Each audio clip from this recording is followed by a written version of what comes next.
Աշխատանքային գործունեությունը սկսել եմ 2006 թվականից Ավանի հարկային տեսչությունում, սկզբում եղել եմ որպես քարտավար։ Նախկինում քարտերը, դրանք երկար քարտեր, մենք խոսակցական մեր իրար մեջ ասում ենք լավաշներ։ Քարտերը վարվում են եւ թղթային եւ համակարգչային եղանակում։ Եղել է հարկատու երկու համակարգ։ Յուրաքանչյուր տարվա համար պետք է բացվեին նոր քարտեր, փոխանցվեին նախորդ տարվա մնացորդները, սկսվեին արդեն նոր տարվա հաշվառումը վարել։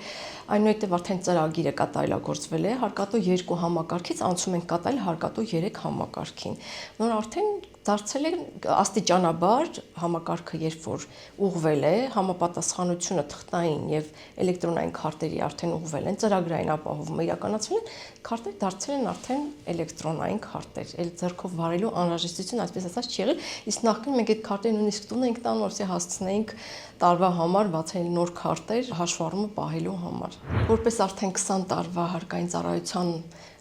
աշխատանքային փորձ ունեցող աշխատող, ես պետք է նշեմ, որ ես շատ եմ սիրում իմ աշխատանքը, կարելի ասել ինձ համար սա երկրորդ տուն է, որովհետև երբեմն մենք որ գործընկերներով քննարկում ենք, մենք աշխատանքի վայրում շատ ավելի ժամանակ ենք անցկացնում, քան մեր ընտանիքի հետ ենք անցկացնում։ Մեր համար կարելի ասել դարձել է երկրորդ տուն։ Ես իմ աշխատանքը իրական շատ եմ սիրում, երևի ունեմ անալիտիկ մտածելակերպ, դա էլ է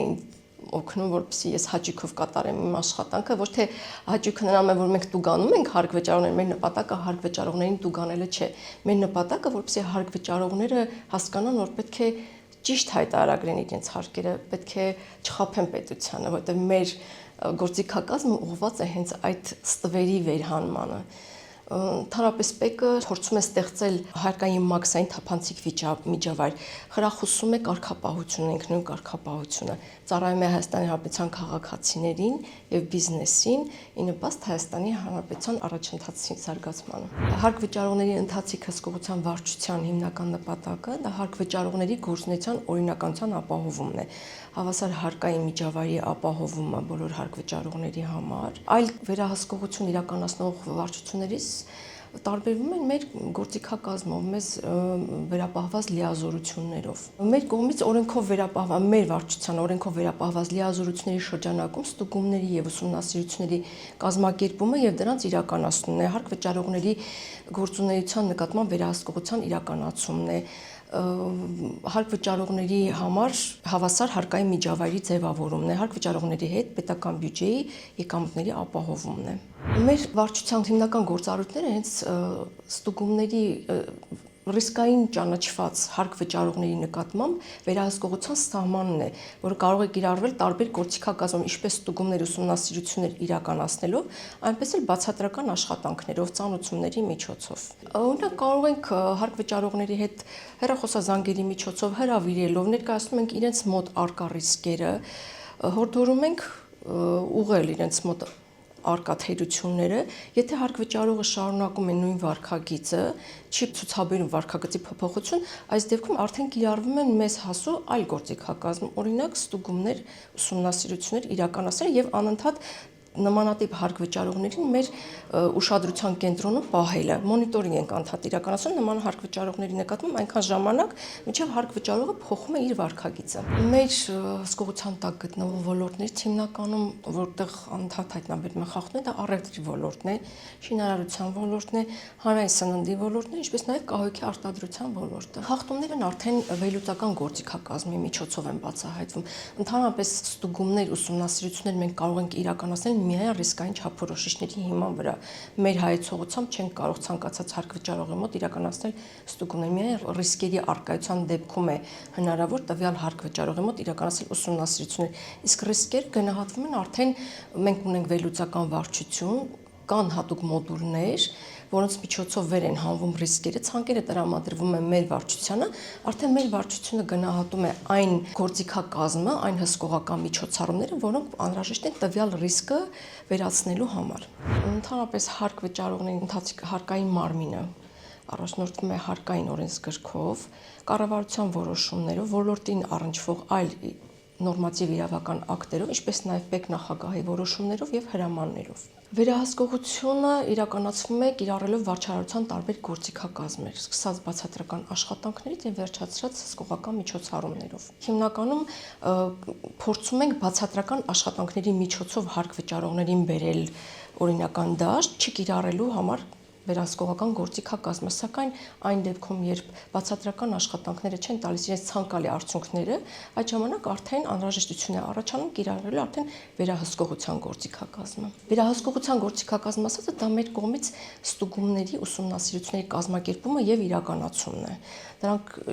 կարող են լինել ՀԴՄ ստուգումներ, կարող են բացել, դրանք նաև չափագրման ուսումնասիրություններ են մեր վարչությունը իրականացնում, որը շատ կարծում եմ արդյունավետ ուսումնասիրության տեսակ է, որովհետև այդ դեպքում վեր են հանվում իրացման շրջանառության թեր հայտարարագրման հնարավոր ռիսկերը եւ արդեն հարկ վճարողի մոտ ուսումնասիրության ժամանակ պարզվում է իրականում այդ ռիսկը առկա է, թե առկա չէ։ Էլեկտրոնային հաշիվ ապրանքների եւ ՀԴՄ տվյալների վերլուծությունը շատ մեծ դեր ունեն, որովհետեւ մենք տեղեկատվական բազայում առկա հենց այդ տվյալների վերլուծության արդյունքում էլ վեր են հանվում ռիսկերը։ Հարկերից խուսափելու ամենատարածված սխեմաները դրանք անապրանք փաստաթղթերի դուրսգրումն է, ինչպես նաև իրացման շրջանառության թեր հայտարարագրումները, օրենքով սահմանված կարգով հաշվարկային փաստաթղթեր դուրս չգրելու ճանապարհով, ինչպես նաև վարձու աշխատանք իրականացնող ոչ բոլոր աշխատողների գրանցումը, նաև աշխատավարձի իրական չափերի թեր հայտարարագրումը։ Օրինակ անապրանք փաստաթղթերի դուրս գրելու շատ դեպքերի եմ առնչվել, որոնք հետագայում հանգեցրել են նաև հսկողական աշխատանքների իրականացման նախնական հաշվարկների կազմման, դա ինչ է դա իրենց ներկայացնում, որոշ հարկ վճարողներ միմյանց առանց կոնկրետ ապրանքի դուրս են գրում փաստաթղթեր, որոնք ապահովում են տվյալ տնտեսվարողների հարկման բազաների նվազեցումը, այսինքն կիրառում են ագրեսիվ հարկային պլանավորում, փորձելով թաքցնել իրենց իրական հարկերը, այսինքն գոյություն չունեցող ապրանքների համար իրենք ստանում են փաստաթղթեր, որոնք էլ կարողանում են նվազեցնել հետագայում իրենց հարկային հաշվարկներից։ Կեղծ հաշվառումը կամ շրջանառության թաքցումը բացահայտվում է հենց տեղեկատվական բազայում առկա հաշվարկային փաստաթղթերի եւ ՀԴՄ-ների վերլուծության արդյունքում։ Այսինքն նայում ենք տվյալ հարկ վճարող օրինակ ստացել է որոշակի քանակությամբ, որոշակի արժեքով եւ քանակությամբ ապրանքներ, սակայն իրացրել է տարեվերջի դրությամբ ոչ այն ծավալի եւ քանակի, իհարկե հաշվի առնելով նաեւ ոլորտի առանձնահատկությունները։ Օրինակ առևտրի ոլորտում կան ապրանքներ, որոնք ունեն պահպանության փոքր ժամկետներ, որոնց տարեվերջի մեծ քանակի առկայությունը կարող է ռիսկային համարվել, որը իրենց կարող է ենթադրել, որ տվյալ հարկ վճարողը ոչ ամբողջությամբ է հայտարարագրում իր իրացման շրջանառությունը։ Փոխկապակցված անձանց գործարքները եւս գնահատվում են տեղեկատվական բազայում առկա տվյալներով, այսինքն վերլուծելով միմյանց դուրս գրած հաշիվները, մենք բազայում ունենք տվյալներ, որի միջոցով կարող ենք վերհանել արդյոք տվյալ կազմակերպության տնօրենը, հիմնադիրը որևէ առնչություն ունեն այլ մյուս կազմակերպության տնօրենի հիմնադիրների հետ, իմ փորձից պրակտիկայից ելնելով ասեմ, որ հիմնականում դրանք լինում են նույն մարդիկ։ Նույն անձնավորությունը կարող է բացել մի քանի կազմակերպություններ իր անունով, որպես հիմնադիր հանդես գալ ինքը եւ ինքը իր կազմակերպություններին դուրս գրել այդ փաստաթղթերը, որն էլ հենց կարող է առաջացնել այդ փոխկապակցվածության շղթան։ Օրինակ ունեցել եմ մսամթերքի գործունեություն իրականացնող կազմակերպություններ, որոնք միմյանց դուրս էին գրում, ասենք կենթանի ցլիկների, օրինակ իրացումներ, ուսումնասիրության արդյունքում պարզվել է, որ տվյալ տնտեսվարողները կազմակերպության հիմնադիր տնօրենը հանդիսանում է նույն մարդը, իրենք չունեն որևէ ձեռքբերումներ,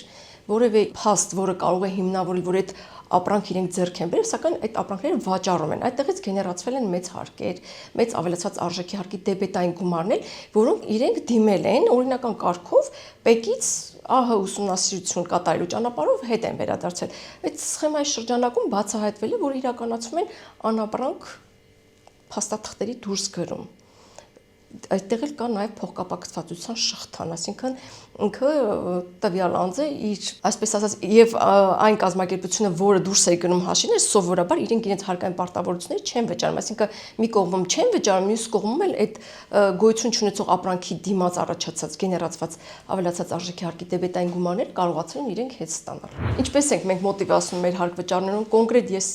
իմ զրույցներում հարկ վճարողների հետ ինչպես եմ մոտիվացնում, ամենափոքր, ամենացածր աշխատավարձ ստացող, նվազագույն աշխատավարձ ստացող աշխատողը իր եկամուտներից վճարում է պարտադիր հարկերը 20%, եթե սոցվճար կատարող է 25%,